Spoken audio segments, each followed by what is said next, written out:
Hello friends, welcome to our channel UMCA creations. ఈ రోజు మావిలపాడు దగ్గర తనియాలి నుండి మన సబ్స్క్రైబర్ లో ఒకరు తన ఇంటి దగ్గర ఒక ఫ్యామిలీకి హెల్ప్ కావాలని కోరారు. అక్కడికి వెళ్లి ఫ్యామిలీని చూసాం. వాళ్ళకి ఉండటానికి సరైన నీడ లేదు, తినటానికి సరైన ఫుడ్ లేదు.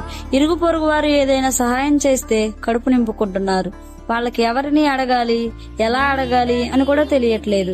మేము వెళ్లి అడిగితే వచ్చే పెన్షన్ డబ్బుతో ఇల్లు గడుపుకుంటున్నామని తెలియచేశారు. ఇంకేముంది ఫ్రెండ్స్, మన టీం తెలిసిందే కదా. We decide to help them. Shelter recover చేసి వాళ్ళకి నిత్యావసర సరుకులు, వంట సామాగ్రి, ఇంకా వాళ్ళు వేసుకోవడానికి సరైన దుస్తులు అందచేశాం. మన టీం తరపున this is really glad to us. ఇలా హెల్పింగ్ కూడా కనెక్ట్ అవ్వలేని వాళ్ళు మీకు తెలిస్తే మన ఛానల్ డిస్క్రిప్షన్ లో ఉన్న నెంబర్ కు కాల్ లేదా మెసేజ్ లేదా కామెంట్ ద్వారా తెలియచేయండి. Our team always ready to help everyone.